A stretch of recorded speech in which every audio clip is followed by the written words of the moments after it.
What's up, guys? Welcome to Rice and Beans. Big-O and Jester are in the house. How's everybody doing? What's up, motherfuckers? Yes. We are almost halfway through season one, the first half of season 4. And we're going to be going into, we got another episode coming up, and then we're going to go into that mid-season break. We're going to take a couple of weeks, plan out the next half of this season.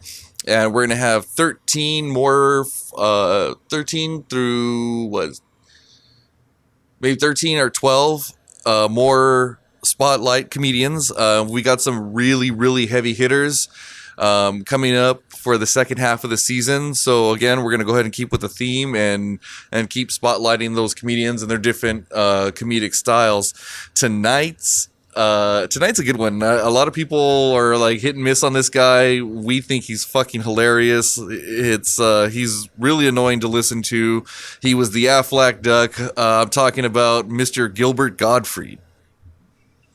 Yeah. So we've got some topics tonight that are inspired by, Gilbert and his comedy style and him being cheap, bribery, that sort of thing. So it's gonna be a good one. And so before we get into that, just had to take a second to pour a little out for Marianne from Gilligan's Island, who died this week. Dawn Wells passed away, and she was my favorite. I wasn't very big on Ginger. I much rather preferred Marianne. You can't have her. She liked me more than you. I know she did. I mean, geez, man, she was the best one on the island next to Gilligan. That'd be funny to, if you think about those roles that people played in different movies and different TV shows, and you just kind of swapped them out with Gottfried. I think we get into a little bit of that towards the end of the show. In a little bit, I'm gonna take a crack at a very old joke that's been around since the vaudeville days. It's called the Aristocrats. So we'll get into it later. So if you want to go ahead and start Googling it now, go for it. Later on, if you're very interested, there's a whole documentary that was done about this joke. So hopefully, just keep in mind, it's not for the faint of heart. And if you're really disgusted about simple joke humor and the way that this might go, you will not like it. But if you have an open mind, you like sick dick jokes, you like blood, gore, humor, this is the way to go for you. Absolutely. And Gilbert told this one at one of those Friars Club roasts, like kind of impromptu. I was watching a clip of that, and he was just going off, and just, I think what added to it is his fucking voice, that nasally, high-pitched, like, fucking annoying voice. And so, to me, that just made it, like, so much funnier than some of the other renditions that I had heard of it.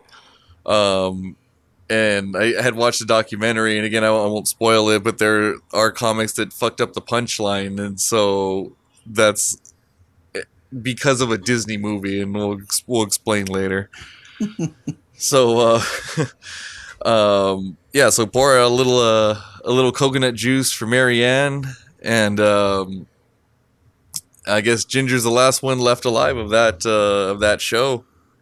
Now, just remember, everyone who loved Marianne like us, they buried her face down with her butt in the air, so you can have one last go, say goodbye. Yeah, as it should be.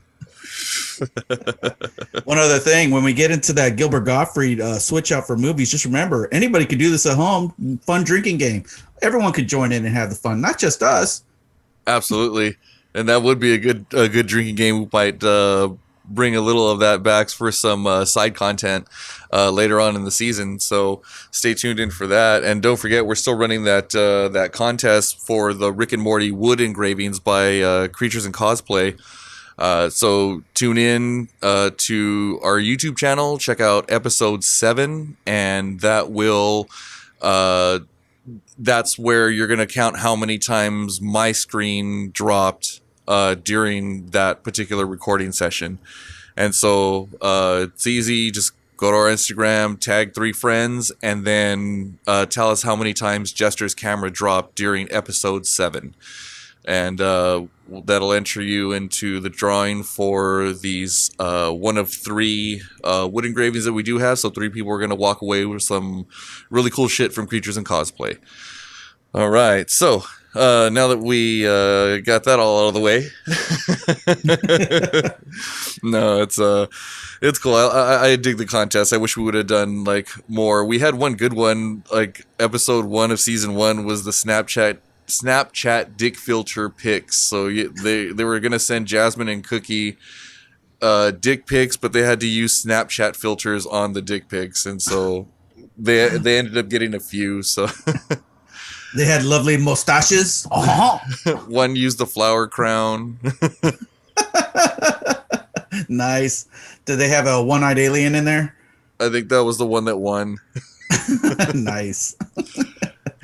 So, but yeah, no. So we'll keep doing more of the contests, and you guys just hop on social media, check us out. We're gonna have up plenty of content. Big O's and Astrid have been hitting the social media with some really good memes lately, and Cookie and I have been posting some videos mostly on our Snapchats or our Snapchat on our Instagram. Yeah,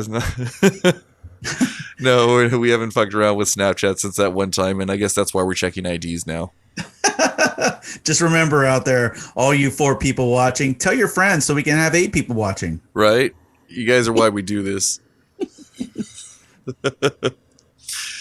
So, Gilbert was in Beverly Hills Cop, and he was in a little Beverly Hills Cop 2, and he was in a situation where he was trying to bribe his way out of getting a ticket, and so that sparked a couple of stories of when we had to kind of bribe somebody to kind of make something disappear. So yeah, when he's talking as the lawyer, he's still talking to Axel Foley, saying, I got a ticket right here. You got the item here. Or you have nothing in this hand over here. Maybe if you had something over there, it would make some over here just kind of disappear. Go away. So he says to him, "Oh, you mean like if I had $200 here? $200? I'm ripping you off. Here's 1, here's 2. $200. Maybe this just kind of just rips apart and flies away." So that's what we're talking about, the bribery aspect of this whole situation. There was a time when I said something that I shouldn't have about my wife. As a husband, as a person, you say things out of anger. It's not the best time to do it. It's not the worst time to do it. It happens. Shit happens. And my kids promptly looked at me and went, "Ooh, I'm going to tell Mom." Well, I lost $20 that day for using the B word. I'm just saying right now, it was the best $20 I ever spent for a happy. I'm not going to take it back. It's out there. I'm done. What about you, Jester? Well, I was like 6th or 7th grade, and at the time, like the rows were set up so that like you were butted up like against another desk, like you're side to side, like shoulder to shoulder with somebody. I happened to be shoulder to shoulder with Pepper, and so I remember just like she was being really bitchy, and I said something to the effect about her period and a finger in her fucking ass or a stick up her ass. And it was at a time when the conversation in the classroom like kind of went to a really low point, and so like you could kind of hear what I said but not really. And so then people turned around, the teacher was like, "What was that?" And I was like, nothing, I was just asking about the question." And so she looks at Pepper, and Pepper's like, "Well, actually," and I'm like, "Fuck, I'll buy your lunch today." And she's like, "He was just asking about the question." Hey man, compared to me, you got off easy. I spent $20.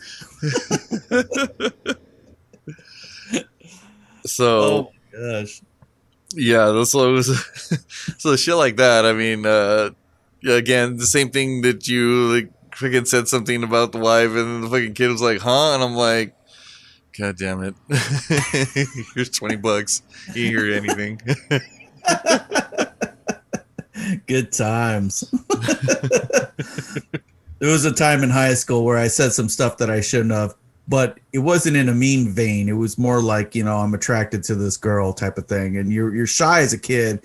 And so one of my friends, not my best friend would never rat me out, but one of my other friends was walking over to throw me under the bus. And I went through a couple Circle K sodas with that guy to keep him quiet. Nowadays as an adult, I don't give a fuck anymore. So, hey, rap me, throw me under the bus. I'll deal with it and walk away.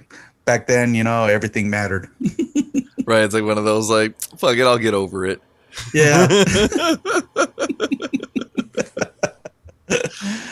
I mean, all things considered, I guess that was getting off pretty cheap, which I'm sure Gilbert would like because he's a well-known cheapskate, and he talks about it quite frequently. And like I've heard, I forget what comic said it, but he was Jewish, and he was like, just so I don't fucking fall into that stereotype, when I go out with my friends, I tip twice as much as I'm normally supposed to tip. Well, Steve Buscemi went out and said so much as the cab fare they were sharing in New York one year. Gilbert did not tip or did not give him his half of the money for the fare and or tip. So Steve Buscemi, he was upcoming at the time on stand-up circuit before he became an actor, and he had to pay for the whole thing. Have you heard about the new Jewish tire? It'll stop on a dime and pick it up. What's it called? The Gottfried? Yes. Available at all fine bagel shops everywhere. So I wouldn't necessarily say I have like a specific like story around like when I cheaped it on something. I think it's more like instances like where I did shit that was like super cheap, like going to Dodger Stadium and like sneaking like all my food and like drinks that I was gonna have in with me, or like going to the strip club and like constantly walking back to like the main stage where they're dancing and like throw a buck and then sit there and then walk back and then keep like and making the money, like making $5 last for like 4 hours. What else? Like when I was in high school, the school across the street from where I lived had free lunch during the summer, and my brother was still young enough to get it, so he didn't want to eat the food, so I would send him to go get it and then bring it back to me so I could eat it for free. That's pretty cheap. Yeah, that went on for like 2 summers. Nice. 2 summers worth of food. Yep. And it was more apparent because sometimes I would have to go to practice like right, like around 2, so I'd have to take the bus. So he would give me the lunch, I'd throw it in my backpack, and then get to like school and eat it there. So everyone was like, "Where the fuck are you getting free lunch?" I was like, "From the school across the street from my house." And they're like, "Isn't there a cutoff for the age limit?" I'm like, "Yeah, my little brother goes to get it," and one dude goes, "I'm just gonna stop you there." He's like, "Do you need money for food?" I'm like, "You asshole." I'm like, "No, I got free food." It could be worse than that. You could be like, "Hey, kid, give me the food." And then the cops are thinking that you're picking up on some child on the corner, and or they think it's a drug bet bust. They're going to go after you for the pot in your bag. Well, the next plan was if they cut him off at the school, I knew that they did it at the parks and recreation centers too. So I was just going to take him to one of the parks and have him get that free lunch. Nice. So like that, like premeditated cheapskate. Nothing wrong with that. So before I realized that, when you bring beer to a party, you're supposed to leave it there. It never dawned on me because I never brought beer to a party. And we're talking in my 30s here. I should have known better. And when I say that, it's because after the party was over, I took the beer that I brought back with me home because I had no beer at home. I wanted some beer, and everybody brought a whole shit ton of beer. So what would they miss my beer for, right? I got called out the next day. I was like, oh shit, that's a thing? Yeah, it is a thing. And I felt like a rat ass. But you know what? I had beer that night, so I felt better. Hey, well, fuck it. They were gonna drink it. Yeah. What the hell are they complaining about? It was going to be free anyway. There was a second notable time in my life when my kids were like really little. And one night I went out to dinner with my parents, my wife, and the kids. And I'm not going to name the name of the restaurant because it's not their fault. Outback. So we're sitting down and waiting for our meal and our drinks and whatnot. We just barely sat down. It was a busy night, so I'll give it to him that night. It was really busy. But it took about 45 minutes for the waitress even to come up to our table, even after we sat at our table. So my kids are starving, they're thirsty, and we barely get drinks another 20 minutes after that. So we're going an hour and 15 some odd minutes, right? Well, finally we get the drinks, and then another 45 minutes passes, and we still don't even have the food that we ordered. And we're like, get your manager. I want to talk to your manager. We're leaving right now. Manager comes up and goes, well, what's going on? I go, well, we barely saw our waitress. We didn't get nothing. We barely have our drinks. Oh, your food's coming out. Well, that's what you said 20 minutes ago. I go, we've been here for 2 hours. We understand that you're busy. We're very patient, but no one's talked to us. No one's done anything for us. Well, what would you like us to do? I'd like you to do your fucking job and get us some food because my kids are crying here. I'm ready to go to McDonald's for everybody. We go through this whole rigmarole. And the manager tells us, oh, just wait. We'll get your food. Another 30 minutes pass. My kids are dying of hunger. I'm like, you know what? Fuck you. We're leaving. We get up out of the table and we start to leave. And that's when they bring out like $130 worth of food and a bunch of apologies. Oh, I'm so sorry. I'm like, I'm yelling at the wife. I don't even want to take it. Let's just go buy McDonald's.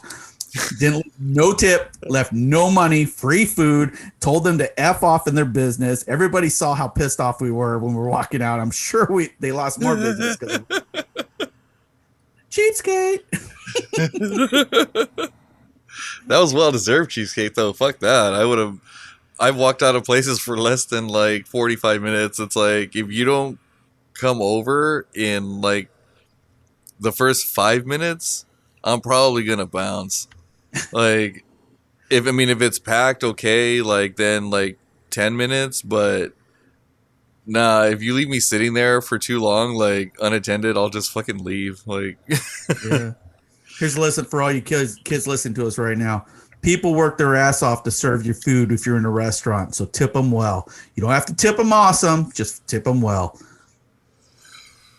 Yeah, take care of your wait staff. They're out there. Like I know a lot of people don't see them as like front line and stuff, but really they are because they have to deal with a lot more people than you guys do. So make sure you take care of them. And then if there's bars that deliver their drinks or restaurants that deliver their drinks, like Mix-Its does, make sure you take care of them when you get you get your drinks. And by the way, if you're in the LA area and you do want to get some of his crafted drinks, you can go to Satan's Second. They do takeout and delivery, and so I believe they can send the alcohol out too, so you can get some of their signature drinks that Mix-It came up with. And if I had a lot of money, I'd have them come out to Arizona. We'll see if they'll send a UPS. Oh, and yeah, if they're assholes, you can be an asshole back. We'll give you that latitude. God damn it, the Grubhub guy ate the sandwich again. So people were asking me when because they saw we Cookie and I did we went live when I was driving DoorDash. Right. And they're like, so be honest, do you ever get tempted to take fries or whatever? I'm like, yeah, no, the bags they give me are fucking stapled shut, so I can't. Some people have come up with the bright idea to order their food and then maybe order a separate order of fries just for the person delivering it. So that's a good idea.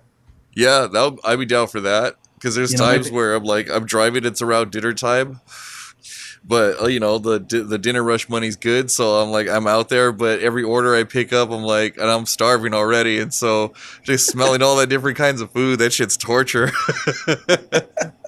Oh my god, they got an extra order of fish anus and they gave it to me. Ugh. I guess I'll try it.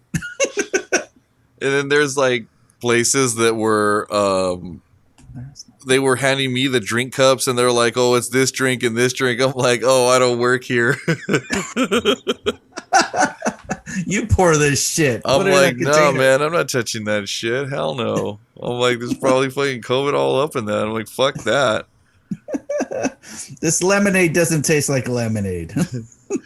And so they're like, they ended up like just handing me the cups anyways. I'm like, and they're all, "It's this and this and this." I'm like, "Everybody gets Coke. I got it." And that's what happened. And they're like, "No, it's not Coke." So I'm like, "Hey, the next time fill it up yourself, dude." Like, I just pick up the food. I don't work here. Yeah, and just tell the customer that's getting the food, yeah, they didn't want to fill it up, so I just got all Coke because I didn't know your order. I went to another place that like, it was a sandwich place, and I'm like, they were like, "Would you mind filling up the cup?" And I'm like, I just started laughing, and they were like, "Yeah, okay, never mind." Fill it Dude, up I with, just filled the cup. yeah, that's the first thing that came to my mind, and I started laughing, and the lady's like, "Yeah, no, never mind." For all you kids who don't know what we're talking about, Jay and Silent Bob, strike again. That was awesome. I fucking love that movie. All of those movies, that Mallrats, Dogma, Chasing Amy. Yep. I think Chasing Amy, my favorite part was where he's like, "Now that, my friends, is what I call a shared moment." Gilbert Gottfried in those movies would have been awesome. Him instead of Ben Affleck.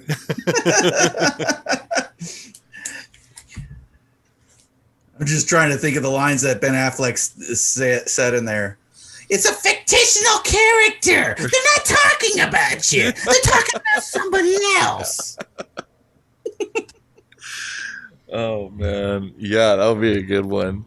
We actually have a few of those for you guys.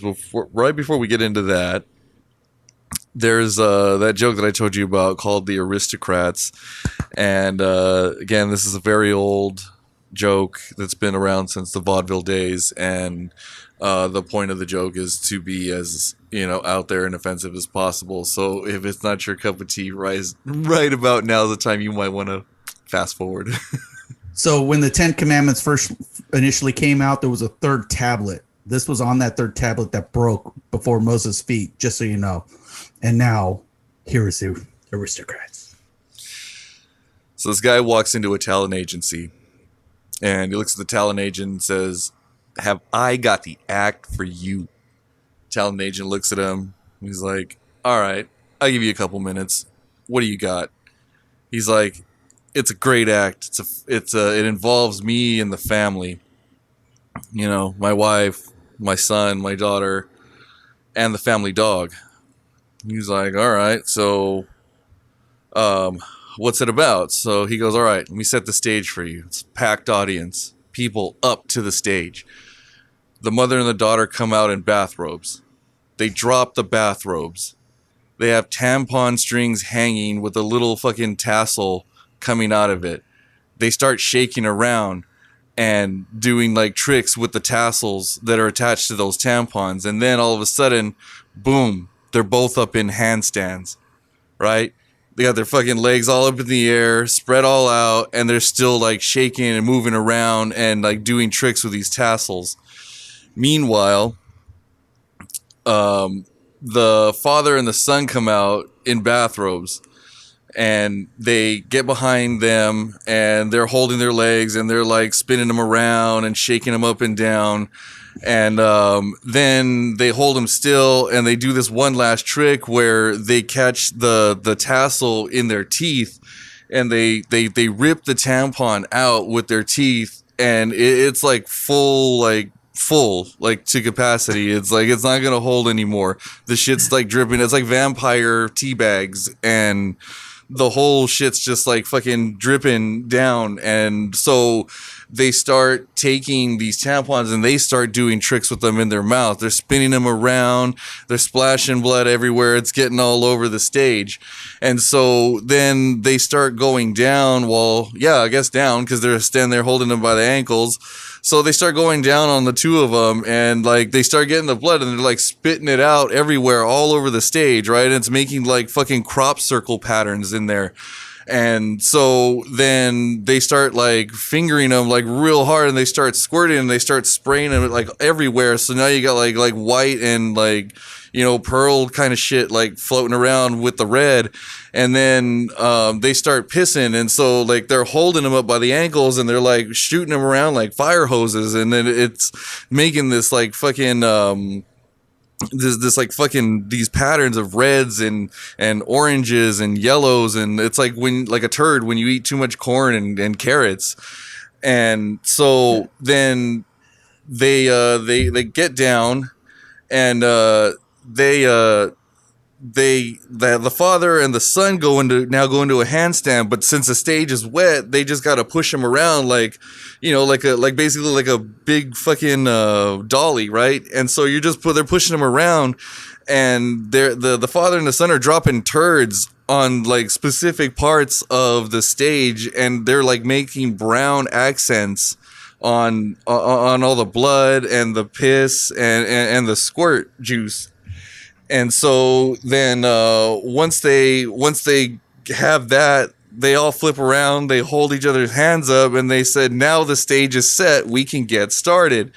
So then the daughter and the mother drop down, they start getting plowed in the ass by the father and the son. The family dog comes out and lays down on his back, and the mom and the daughter start blowing the dog. And then after that, they get up, they strap on. The father and the son get down, and then the mother and the daughter start doing them in the ass, while they're Eiffel Towering the family dog. And so it's going so fucking well that they're gonna come so hard that they start fucking bleeding out their fucking eyes, and it's like making more and more of the fucking artwork that's on the stage. And they're all get to the point where they can't hold it. They all lay down on their backs right up to the front row of the stage, and they all come at the same time, and it's like this huge fucking fountain, and it like covers everybody in the front row like it's at a fucking Gallagher show, and the watermelon just exploded. And so then they stand up, everybody takes one group shit in a bucket, and then the dog jumps in the bucket, and then they all finish one more time jerking off on the dog's face. They turn around, they bow, and so that's the end of the act. And so the talent agent goes, oh my God, what do you even call that? And the father looks at him and goes, we're called the aristocrats. Huzzah! So, yeah, that was really fun. I think, I think I wouldn't mind doing that again. Probably sit down and write shit this time. It's always better to make things on the cuff, and you did well. Thanks, man. Thanks. So yeah, there was so that joke's been around for a very, very long time, and every comedian puts his own, you know, spin on it, and the middle of the joke is always the part that's you're just kind of making up as you go along, or you've written stuff down. But the setup where the guy walks into the talent agency and talks to the talent agent, and then the end where he's like, we call it the aristocrats, is always the same. So that we call it the aristocrats is the punchline. So, you know, the more gross and like out there you make this fucking joke, while you're doing like the in-between part where he's telling him about the act or what the act involves, you know, there's like some main things that are always in the joke: the mother, the father, the daughter, and the son, the family dog. But then there's variations where it's like grandma instead of the family dog, or it's a bird, or it's a cat. But there's always like blood, shit, piss, incest, and like a bunch of like different sexual acts that are like the staple of the middle part of that joke. Yeah, So kids, have fun with it. Invent your own. Have you know that the 30s and 40s and 20s, those stand-up acts in vaudeville, the people that were wholesome that you watched back then, they were particularly fond of this joke. That's why it is what it is today. yep, definitely. So Gilbert had his version of this joke. It was great. Again, I think just the voice when he was when he was telling this shit, and his was way longer than mine. I think mine was only like maybe 4 or 5 minutes, but I think he went on for 15 about it. There are people that have gone on for 90. So it's just, if you can keep talking, you can keep the joke going, even if you're like, having like little sidebar segues. It looks like this, like the turd with the fucking, when you eat too much orange and corn, like add detail to it. The more like detail you add to it, the more they see it, the funnier it makes the fucking punchline when he's like, we call it the aristocrats. Wouldn't that be awesome if one of our Congress people would actually use that for filibustering and then go on for a day or two? Oh, that would be fucking Guinness World fucking record worthy. That would be a filibuster to, end all filibusters. Oh hell yeah. That's something I'd fucking tune in to see. For sure. On C-SPAN today, we have the aristocrats. So we're talking about having like stuff like that, like I tune in to see. I tune in to see a table read of Gottfried doing like different movie parts or different TV parts that were played by other actors, like having him like be I don't know, Tom Hanks in Castaway, talking to fucking Wilson, like, well, you're beach volleyball. What the fuck? Who the fuck am I supposed to talk to now? Fuck. Fuck. I'm getting tired of my own fucking voice. I wish a fucking tsunami would wipe me out.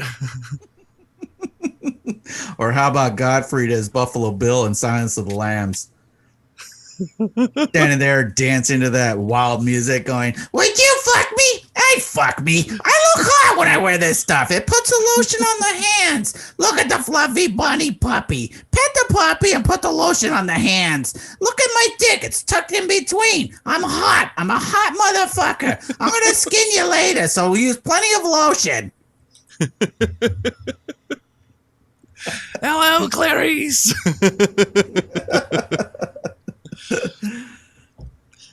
Affleck.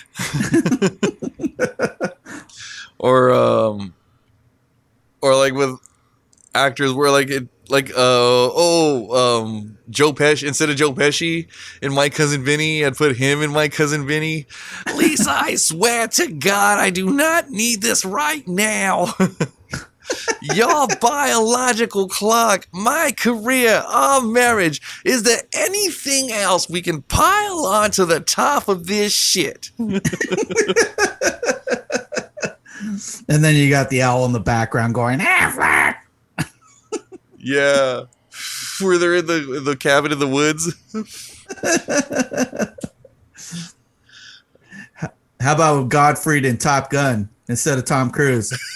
I'm feeling the need for speed. I got the need for speed. Now, I don't want to go too fast because of my glaucoma, but I just want to go fast enough. You know what I mean, Goose. You understand what I mean. And then the scene where Goosey Jackson pops his head, all you hear is Gottfried in the background going, Affleck!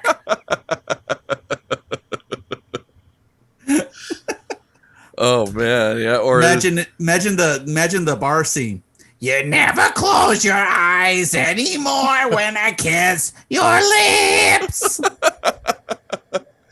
Oh That right man, there is worth the $5 back in the day, right? that must be so horrible to hear that man sing. They should have him sing and use that shit at Guantanamo to torture prisoners. Or have him just come in and talk to them at length. How about a nice cock meat sandwich?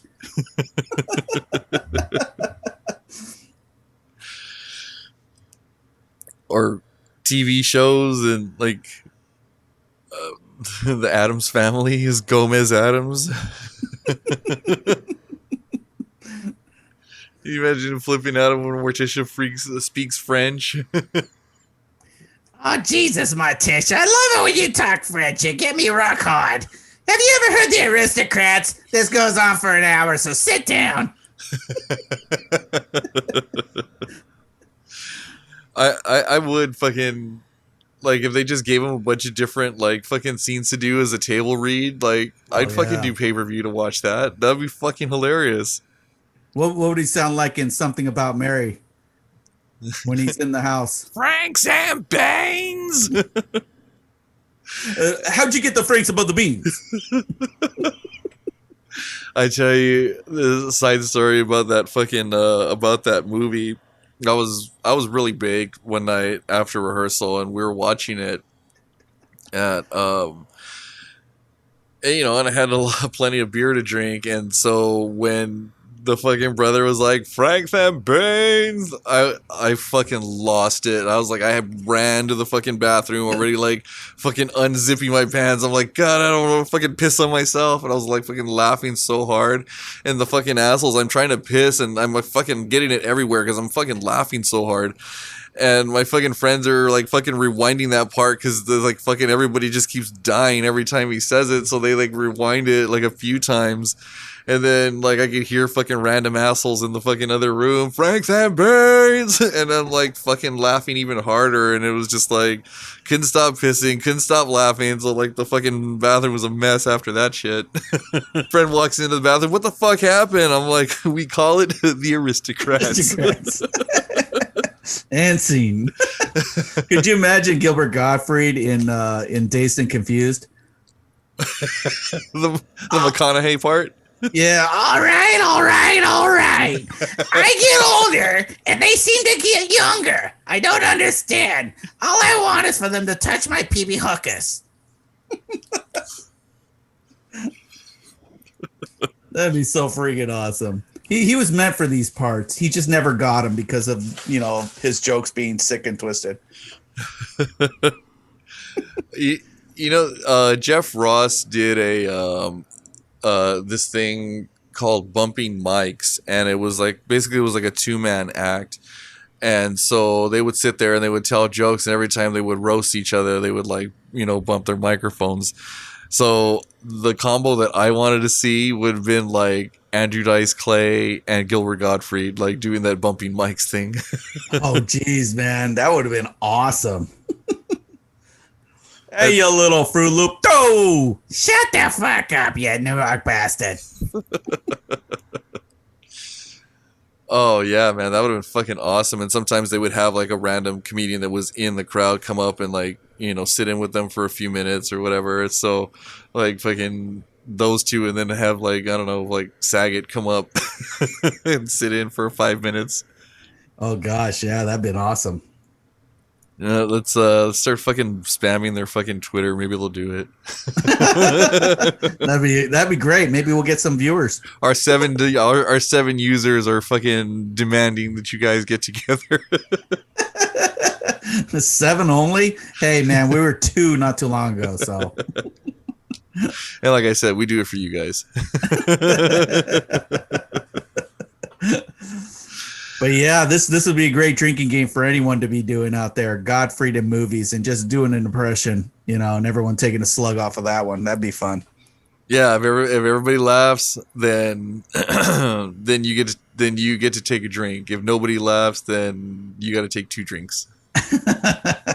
Play hardcore mode. All right, guys. Well, we are coming up on our time for this episode.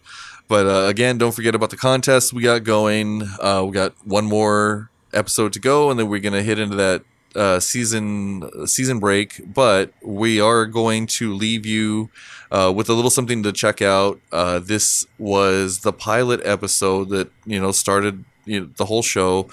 And so what we did was we went back and we remastered and re-edited and made it sound like more like what you're hearing today versus what we started off with was just a couple of mics and a Skype connection. So check it out. You can, if you want to hear what the original is, just go to the website. It's in a section called The Show. There's the audio. It's audio only. That's what we did back then. So it's season 1, or if you want to scroll all the way to the bottom of the blog post, they're up there. Episode 1 is there, so you can check out the original audio, and then you get a chance to check out the remastered audio, so more closely to what you should have heard the first time. Remember, everybody, I didn't start till episode 4, so the one person of the 7 people that doesn't like me, you'll love this. And then we'll have some side content, but we are gonna plan out the second season, or a second half of the season rather, so that we make sure we get the funniest shit we can for you guys. So keep tuning in, and until next week, take a toke and watch all your worries go up in smoke. Peace. So.